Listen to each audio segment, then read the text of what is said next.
His mother was killed after his wife was killed, after his children was killed.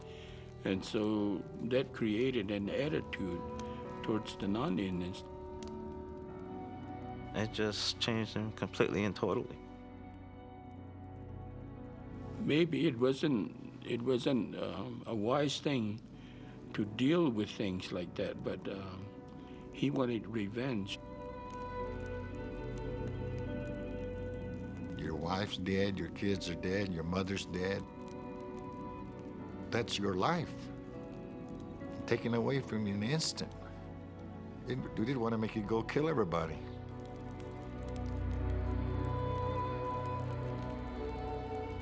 I had no purpose left, Geronimo later recalled. My heart ached for revenge.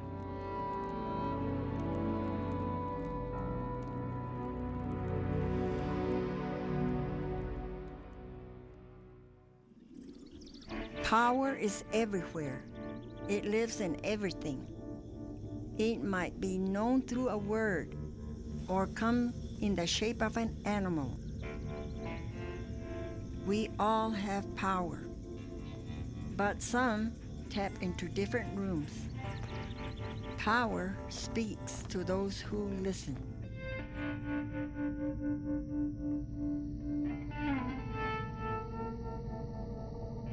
The greatest thing a person can have is the power. Beneguzzi, it's scary. The duty agat egojinta. Kat beneguzzi et Dihininashti ego beneguzzi.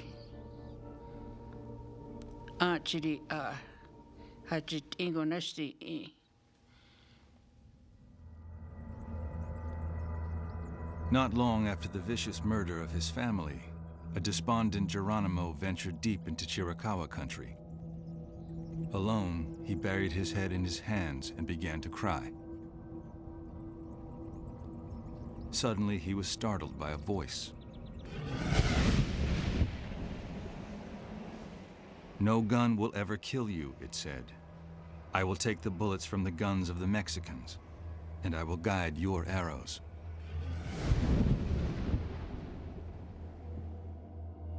Geronimo later said that he had been given what Apache people call power, a gift from Usen. The concept of power is fundamental in Apache belief. Everybody acknowledges that somebody has a certain power, like the power of medicine, the power of healing, the power of seeing or feeling something in a distance. There were people that knew where you were, people that knew about horses, people that knew about hunting. We call this power. Dark Eudi was a year of Selande. I'll candy. Does not lila, and there I'll candy. Two not at lila guy. Guyale was then a eta, yen den lila yen celebration. Soon after the voice spoke to him, Geronimo put his power into action. He got permission from the Chiricahua chiefs to take revenge for the massacre at Janos. With a force of 200 men, he lured the Mexican soldiers who had killed his family into battle.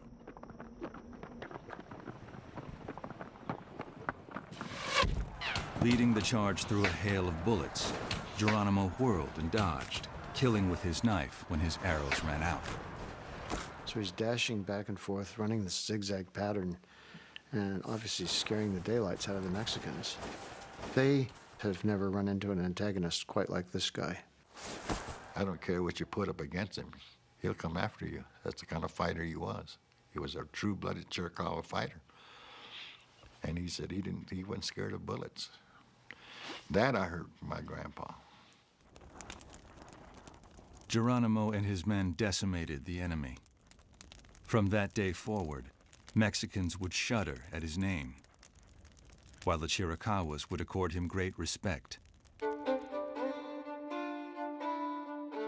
As a sign of his status, over the years he would take many wives, including the daughter of the greatest Chiricahua chief, Cochise.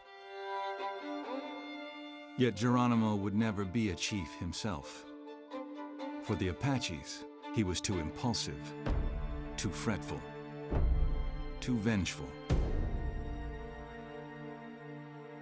We had many people in our tribe who had the characteristics appropriate for being a chief, who were well respected and who were known for making careful decisions for the well-being of the people.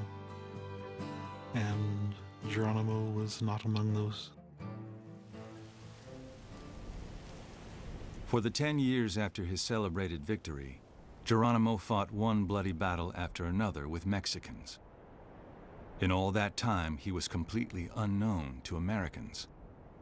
His first encounter with them was friendly. A handful of land surveyors came through Apache country, and Geronimo traded ponies, skins, and blankets with them for clothing and food. They were good men, he remembered, and we were sorry they had gone on into the West. They were the first white men I ever saw. He may wonder, this is a whole different species of person from the Mexicans who have raided and killed and enslaved us for maybe a century. Maybe we have something to hope from these white eyes. The Apaches didn't know it at the time, but the men who traded with Geronimo had been sent to mark a new international boundary. At the end of the Mexican-American War in 1848, the United States had wrested huge swaths of territory from Mexico, including large areas of Apache land.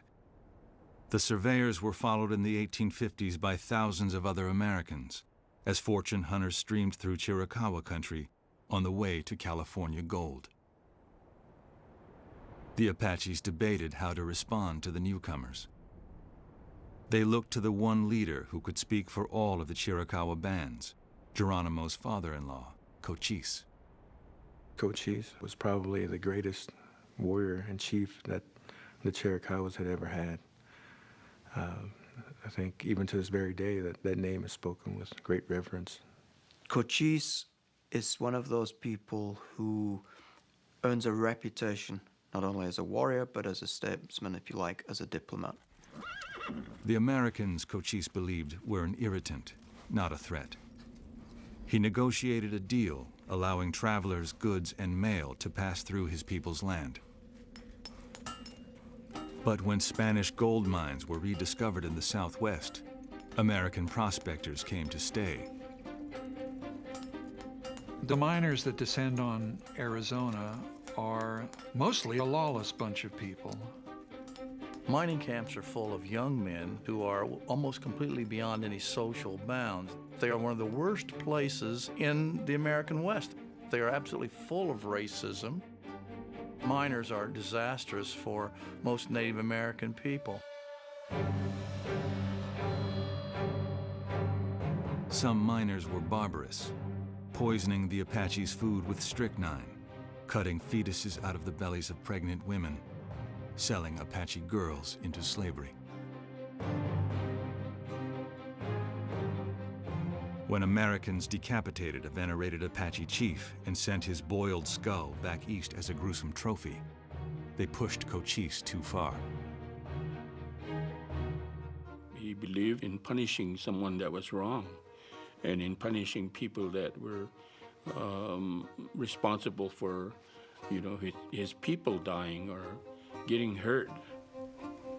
He wasn't going to let anybody take advantage of him or his people.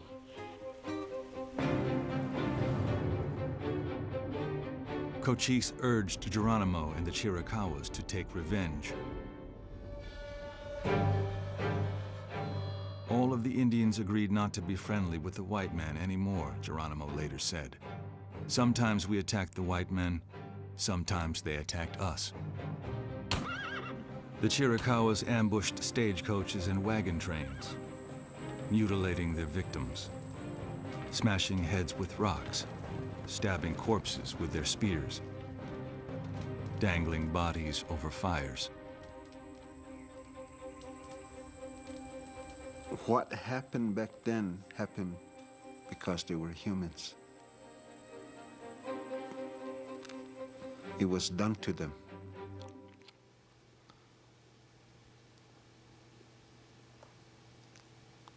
So they did it back. But better.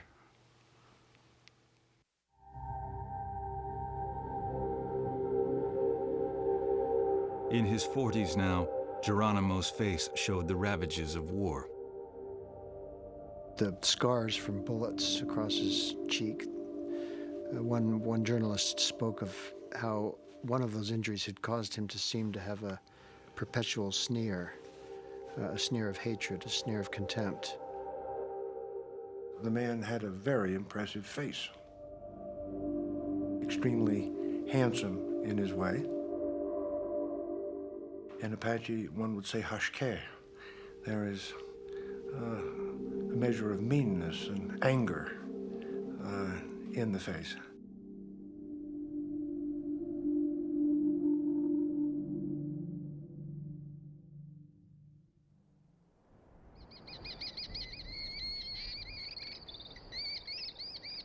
Through the 1860s, as the war with the Apaches raged, the growing population of white settlers became increasingly angry that the government was not protecting them. In the frontier town of Tucson, to the east of Chiricahua Territory, newspapers called for retribution. While utter extermination might not be considered practical, one columnist wrote, sound whippings of Apaches should be encouraged. We must stand by our race, for blood is thicker than water, declared another. Let slip the dogs of war in good earnest upon all Indians.